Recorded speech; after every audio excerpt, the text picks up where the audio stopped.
ओम कहुरे बाल किसने मोड़ाया किसका भेजा नगरी आया। सतगुरु मोड़ा लेख मुड़ाया गुरु का भेजा नगरी आया। चेतो नगरी थारो गाम अलग पुरुष का सुमरु नाम। गुरु अविनाशी खेल रचाया अगम निगम का पंथ बताया। ज्ञान की गोदड़ी खिमा की टोपी यत्काड़ सिलवन लंगोटी। अकाल किंता निराश झोली युक्ति का टो गुरुमुखी बोली। धर्म का चोला सत्य की शैली मर्यादा में खिला ले गए मेली।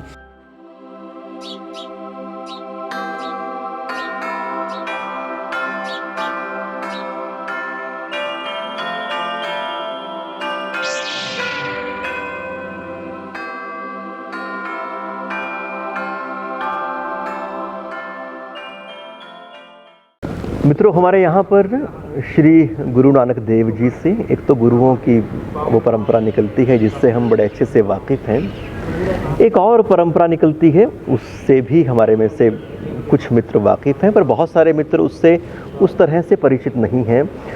और वो है श्री चंद्र भगवान जी की परंपरा। यहाँ पर भगवान श्री चंद्र जी को एक पूर्ण अवतार माना जाता है। उनके साथ बहुत सारे आख्यान जुड़े हैं, उनकी मान्यताएं जुड़ी हैं और बहुत ही समृद्ध परंपरा उनके साथ आगे तक आती है।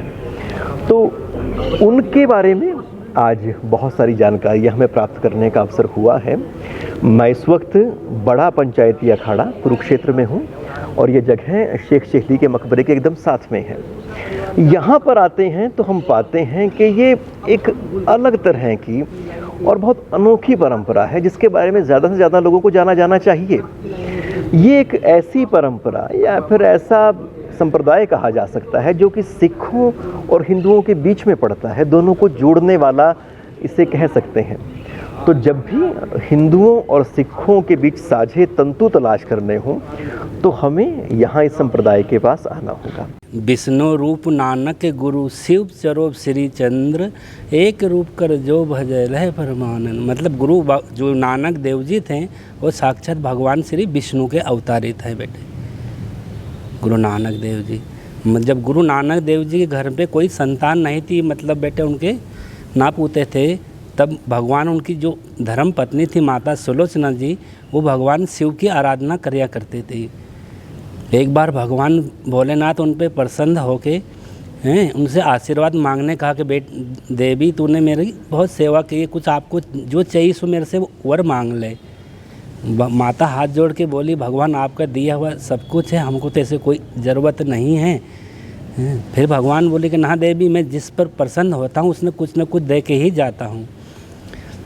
तो माता ने कहा भगवान आपकी ऐसी ही इच्छा आप देना ही चाहते हो तो मेरे को पहले आप वचन दे दीजिए। जैसे भगवान ने कहा देवी तथास्तु, जो तू कहेगी सो मैं दे दूँगा आपको, तू वर मांग ले। कि प्रभु आप मैंने देना ही चाहे तो झोली उन्होंने अपना पल्लू आगे किया और कहा प्रभु मेरी झोली में मुझे आपके समान पुत्र चाहिए। भगवान ने बोले देवी मेरे समान तो त्रिलोकी में कोई नहीं, मैं ही हूँ। उन्होंने कहा जा मेरा वचन है, जब तूने कहा तो मैं तेरे यहाँ आऊँगा अवतारित लेके मैं। उन्होंने कहा जब आप आओगे प्रभु तो आपकी पहचान क्या रहेगी कि आप आए कि कोई साधारण दूसरा बच्चा मेरे को होया। कि जब मैं प्रकट होऊंगा आपकी कोंख से तो मेरे सिर पे छोटी छोटी मेरे जटा होगी, मेरे कान में एक मांस का कुंडल होगा और मेरा शरीर बिल्कुल गौरंग रहेगा जैसे हम भभूति लगा लेते हैं।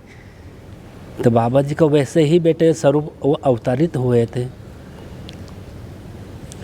वहीं से ये फिर हमारी बाबा उदासीन आचार्य के हमारे आचार्य बन के रहे। उदासी संप्रदाय में अविनाशी मुनि से दीक्षा धारण किया। तब से फिर ये अपने उदासियों के महान हुए कि साक्षात बेटे भगवान के अवतारी थे वो। उनको जो भी वो करते थे भजन पूजन घंटों बैठ रहे थे, किसी सरप का सिंह का उनके कोई भय नहीं रहता था। उनके जब समाधि में बाबा जी हो जाते बैठते थे, सिंह सरप ऐसे उनके पास में आके बैठ जाते थे। बाबा जी को कोई भय नहीं होता था। जब बाल पल में वो खेलते रहते थे, अपने ग्वाल बालों के साथ में जाते थे तो ग्वाल बाल जो उनके थे साथ में उनको सके और वो देख के डर जाते थे कि बाबा ये तो आपका पुरुष पता नहीं पुत्र क्या है अवतार, ये तो किसी से भय नहीं खाता है, ये तो सर्पों को जाके वहाँ बैठ जाता है, सर्प इसके आके बैठ जाता है। जब ध्यान में ऐसा था तो सब वो भूल जाते, जगत को भूल जाते थे, सिर्फ एक परमात्मा, कौन मेरे पास में आ रहा है, कौन जा रहा है, बाबा जी को कोई ख्याल नहीं रहते थे। ग्रंथ बेटा इनका ऐसा है, देखो कोई भी चीज़ वही मनन करने के वास्ते होती है। जैसे कोई भी सिद्ध हम गीता पढ़ते हैं या भागवत पढ़ते हैं पढ़ लिया हमने, वो एक अलग बात है, पर उसका विचारों पे हम चलते हैं तभी वो हमको फलदायक होती है। जैसे गुरु ग्रंथ साहब जी का पाठ अखंड हम करवाते हैं, पर जब गुरु ग्रंथ साहब जी का हमको वो फ़ायदा तभी होगा, कृपा करेंगे जब हमको आत्मविश्वास होगा उनके प्रति। जब हमको विश्वास, क्योंकि विश्वास से ही फलदायक होता है। जिस चीज़ पे हमको आचार्य जी पे, श्रीचंद महाराज पे विश्वास है कि हे भगवान भोलेनाथ, आप मेरा, आपकी कृपा से ये कार्य में सिद्ध हो जाए, तो भगवान हमारे, जब बेटा मन में विश्वास हम वो काम करेंगे तो निश्चित ही सफल हो जाते, उसमें वो काम हो जाता है। बालपन से वो अपने घर में जब थोड़ा बड़े हुए, बाबा जी को 165 साल वो जिए और एक अवस्था में रहे, सिर्फ 16 साल की अवस्था में बाबा जी को, कभी ना उनको जवानी आई ना कोई बूढ़ापा आया, एक स्वरूप में रहे बेटे। और बच्चा होता है 15-16 साल का बच्चा अपने, ऐसे ही महाराज जी रहे। एक और लंगोटी में रहते थे महाराज जी, कश्मीर में गए वो, वहाँ पे जब वो गुरु अविनाशी वहाँ पे गए थे घूमने के लिए, तो उनके वो जब वहाँ पे जहाँ भजन कर रहे थे बाबा जी, ऐसे मैदान में बैठे थे। जब मैदान में बैठे, वहाँ के मियाँ लोग आए उनके कि पकड़, तू दूसरों के लिए क्या कर सकते हैं, जो तू अपने ही लिए कुछ नहीं कर पा रहा है, एक धूप में तू तपस्या कर रहा है, तेरे लिए एक छाता तक नहीं है। तो उनने जैसे बाबा जी को, उन्होंने लोगों का वचन सुना, मौलवियों का, बाबा जी ने अपने धूना चेतन कर रखा था। जैसे धूना से चेतन करते किया हुआ था, उसी में से एक लकड़ी महाराज जी ने निकाली और उसको अपने चिमटा से, जैसे एक थोड़ा सा गड्ढा खोदा, उसको अपने कमंडल से जल दिया, ऐसे ही लकड़ी वो चेतन हो गई बेटे। देखते ही देखते वो लकड़ी हरा भरा वृक्ष हो गया। आज वो वृक्ष चिन्हार के नाम से बेटे अपने वहाँ पे विख्यात है। वहीं अपना श्री पंचायती अखाड़ा बड़ा उदासीन है, लाल चौक के पास में ही है, कश्मीर में लाल चौक के पास। आज तक भी बेटा वहाँ पे कोई भी आतंकवादी दुर्घटना, उस वक्त भी बाबा जी का वहाँ पे आशीर्वाद के जब तक ये चिनार का पेड़ रहेगा तब तक ये श्रीनगर रहेगा। आज भी वहाँ के लोग उसको दूध चढ़ाते हैं, उसकी अरदास करते हैं, उससे प्रार्थना करते हैं, क्योंकि साक्षात उसको चेतन समझते हैं। क्यों वृक्षों में भी साक्षात प्राण होते हैं बेटे, उनको भी दूध, अभी तुम कुल्हाड़ी मारो या पत्थर मारो, उसमें बेटा दूध निकलेगा, हैं, उसमें भी दूध निकलता है। अपने बरगद का वृक्ष हो गया, पीपल का हो गया, गुलर हो गया, हैं, हर प्राणी में भी होते हैं। अब भी वृक्षों में तो भगवान श्री कृष्ण स्वयं कहते हैं श्रीमद् भागवत में कि वृक्षों में तो पीपल में स्वयं ही हूँ। जैसे अब कहा कि एक अक्षरों में ओमकार में ही हूँ। तो प्रभु वो तो स्वयं में बेटा वो अवतारित होते हैं, भगवान के होते हैं ना बेटा। अपने रोज़ उनके संध्या काली प्राप्त काल संध्या वंदना आरती होती है, महाराज जी को रोज़ करते हैं अपना नयन से। सुबह प्राप्त काल ब्रह्म मुहूर्त में 5 बजे। इसमें बेटे महाराज जी के 4 शिष्य हुए थे। बाबा गुरु श्रीचंद महाराज जी ने 4 अपने शिष्य बनाए थे।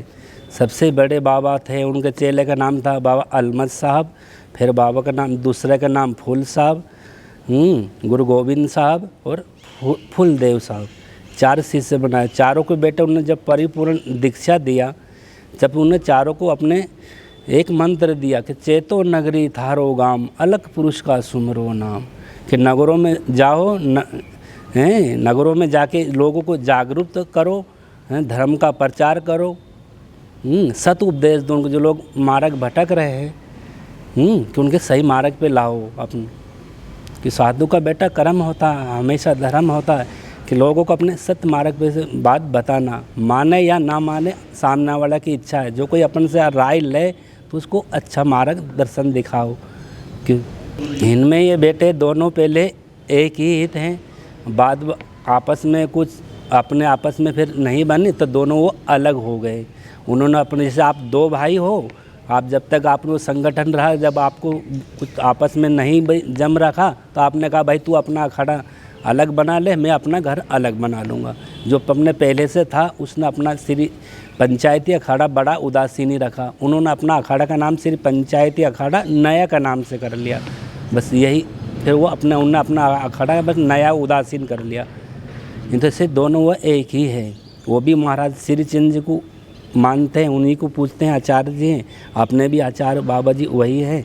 सबसे बड़े शिष्य थे वो अलमद साहब जी थे, तो उन्होंने अपने प्रथमा चलाई। उन्होंने भी अपने शिष्य वगैरह बनाए, नगरों में जाते थे, भ्रमण करते, लोगों को सतमार्ग का उपदेश देते थे, अपनी अखंड धुनी तपते थे।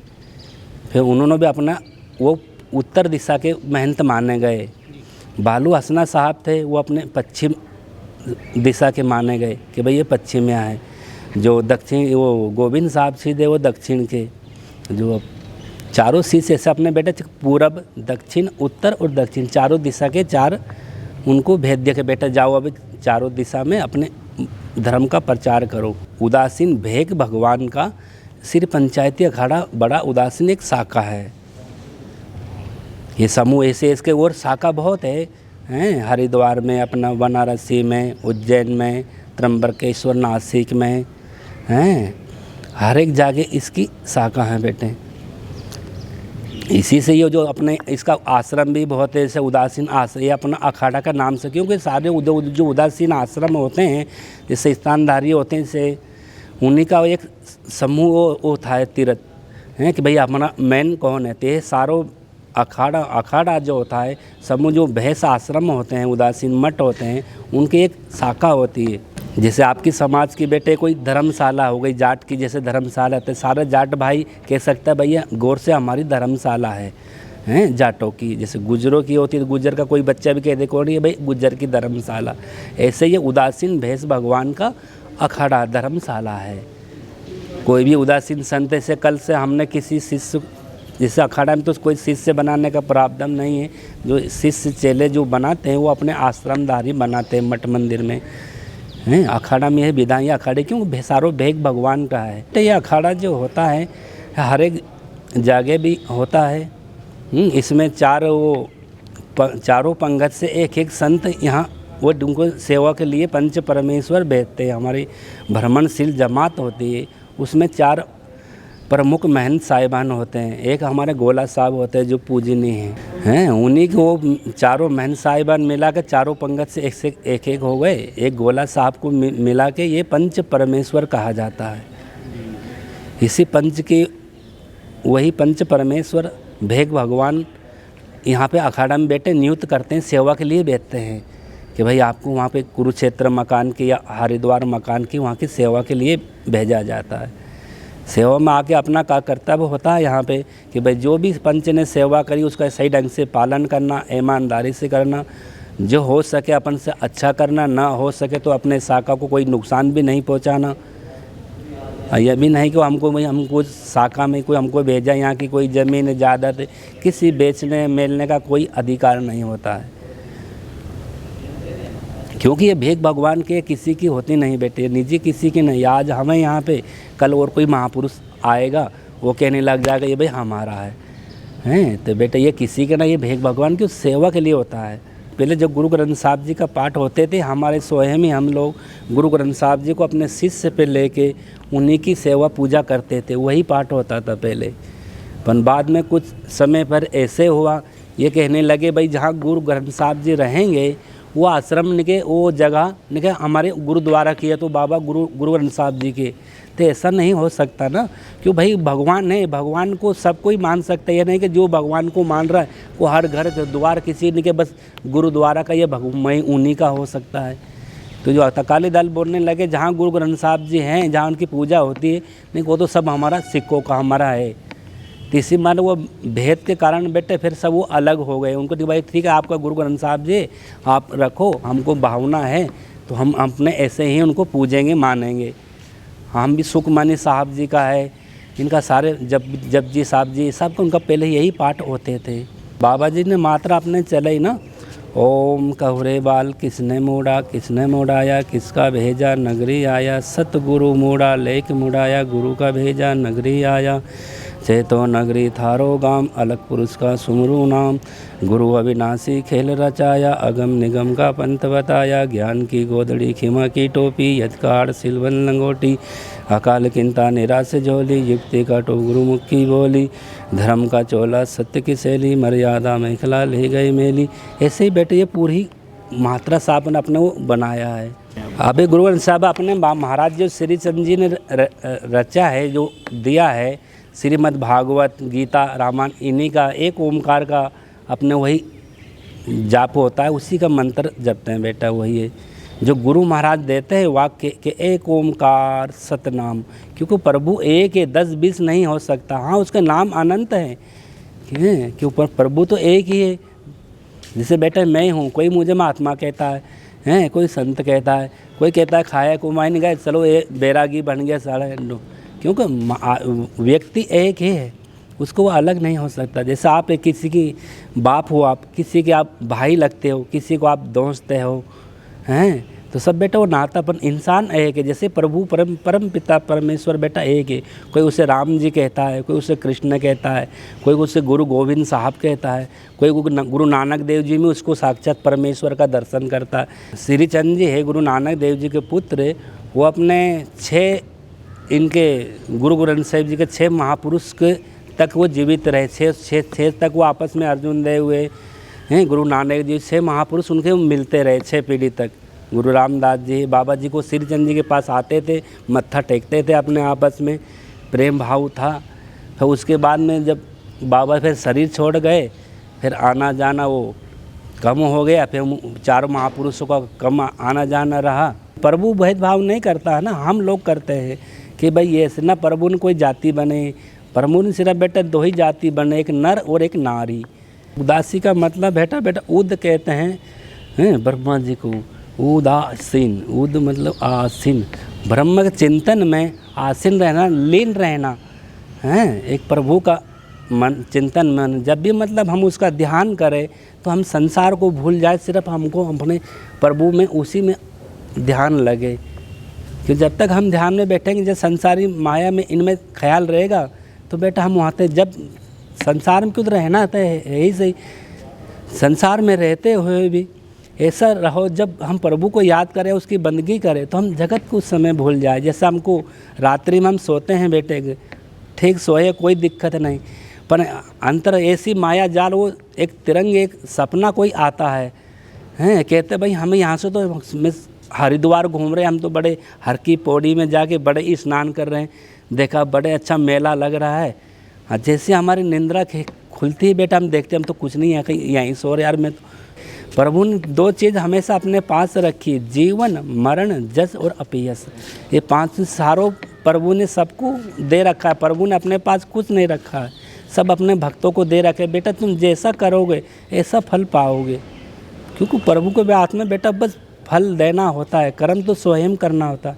अब जैसा हम कर्म करेंगे ऐसा ही फल मिलता है।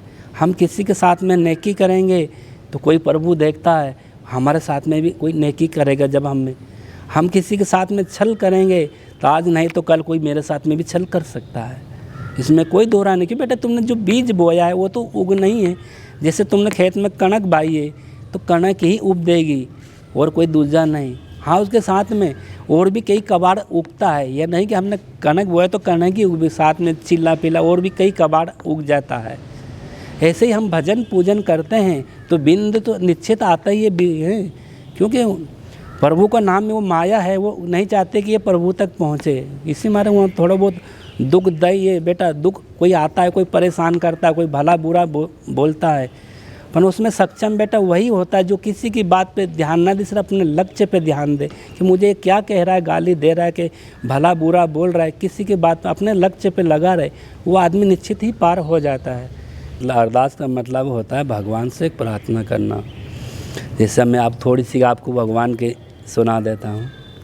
हरि ओम तत्सत, हरि ओम तत्सत, हरि ओम तत्सत। एक ओम अखंड आदेश सत्य स्वरूप ज्योति स्वरूप श्री प्रकाश से पुंज श्रीमान महिमा का ध्यान धर कर बोलना जी। श्री गुरु श्री चंद्र रे, श्री गुरु श्री चंद्र रे।